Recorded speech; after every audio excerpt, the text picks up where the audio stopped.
So imagine the other day, right, my little one came to me and asked me if I would be paying her to do her chores. So I said, what? She's asking me if I would pay her to do her chores, right? She didn't ask for a specific amount, but she's just asking for payment.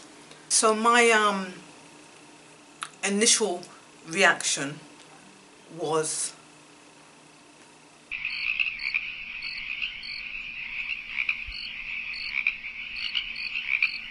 right?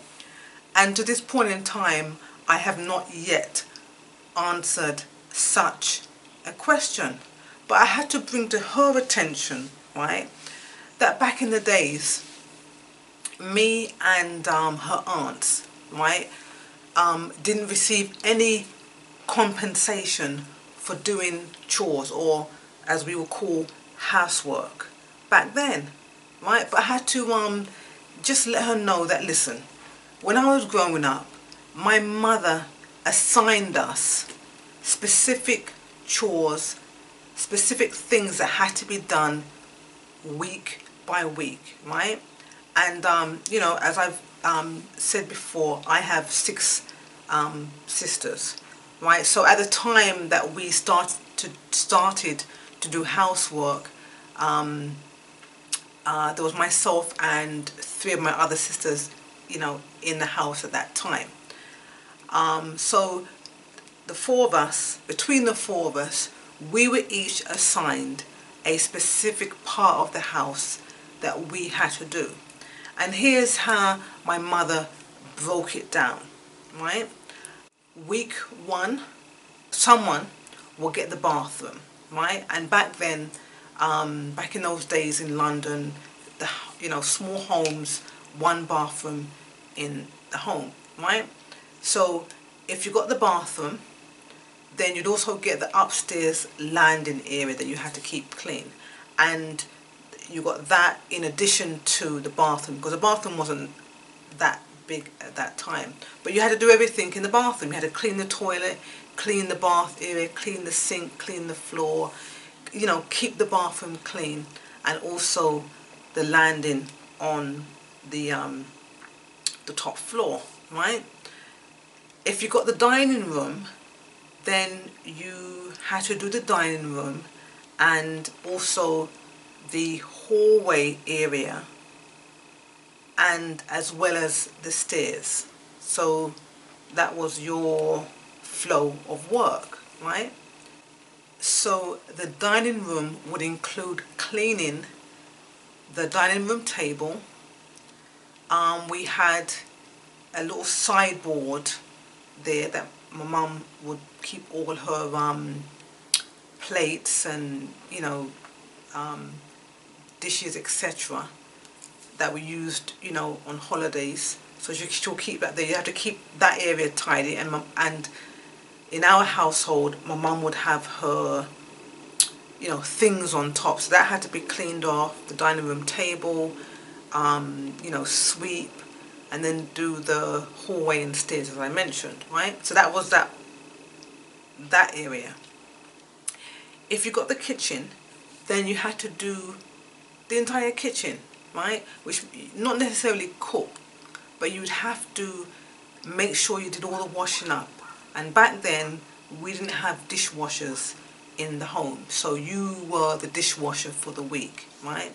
So you did all the dishes, the pots, the pans, the cutlery, everything.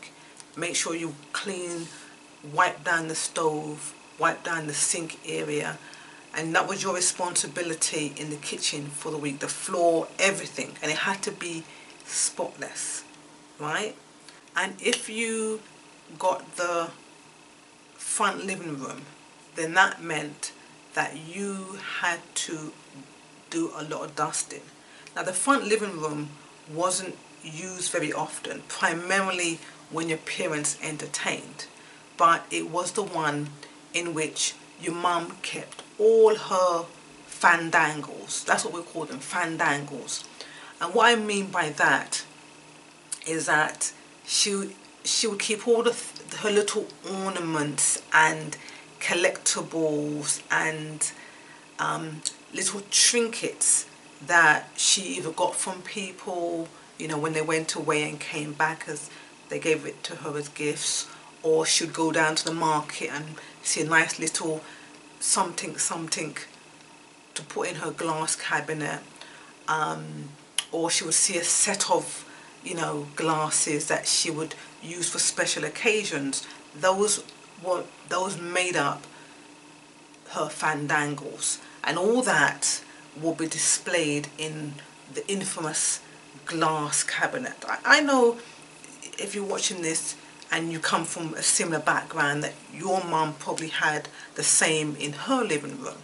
So this now had to be cleaned on a regular basis. Now, like I said, the room wouldn't be occupied, but it seemed as if these things, these little fandangles and this glass cabinet gathered so much dust, right? So make sure you clean that, because your mum will be coming and checking that, and you'd have to take them down piece by piece and put them to one side, and then you'd have to dust through the glass cabinet, right? And then you'd have to put back these little fandangles carefully, don't break any, right? Put them back where, you know, in their place, and put them back in their little sets if they came in sets, right? And that was that part of the living room done.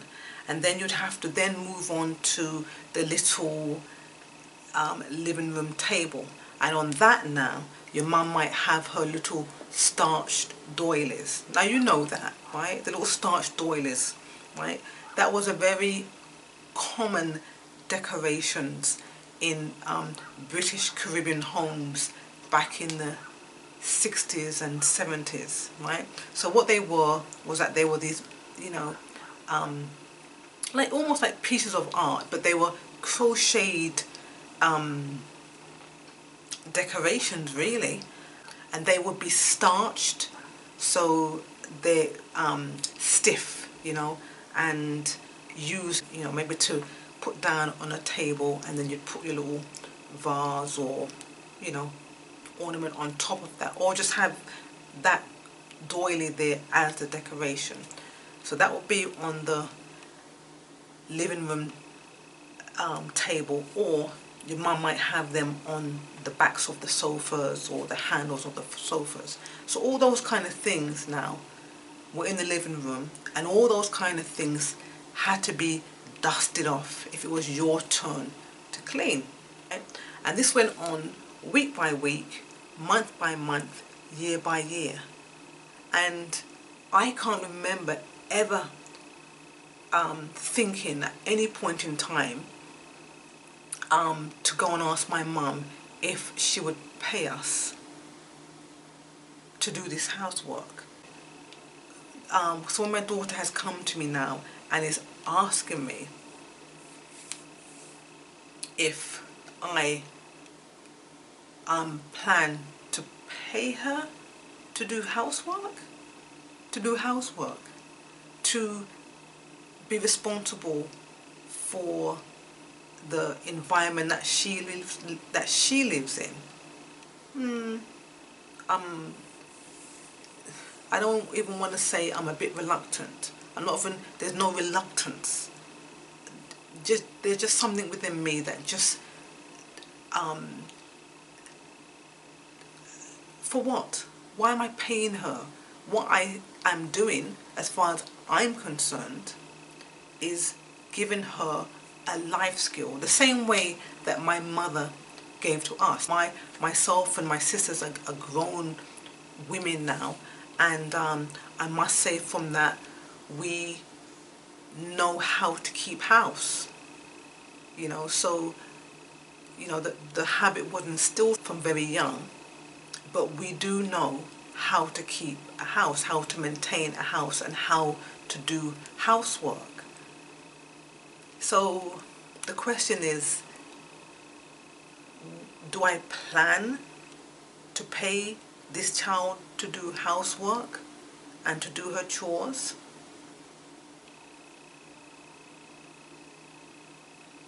and that would be a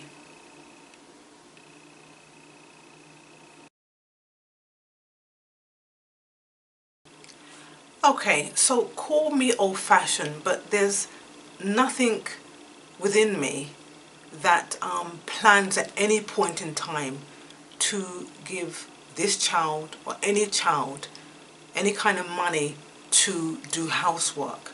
Now, what I do plan to do is to increase the level of work that she's currently doing.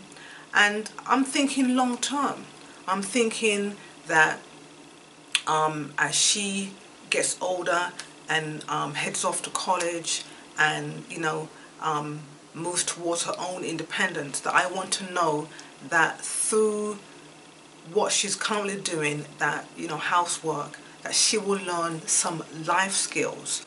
I I don't know, I just feel that based upon how I grew up, it's something that I I don't feel it's necessary to pay a child, because I feel that the life skills that they will gain and the responsibility, that in and of itself is priceless. But I'd love to hear your feedback. Let me see how you have dealt with such a situation. Have your own kids or grandkids come to you and ask for any kind of compensation, any kind of money to do routine chores around the house? I'll be interested to see what they asked for, and even more so, what was your response? So I thank you for sharing your time with me. I hope that my hindsight has and will inspire you, and that you will find your own way to blossom.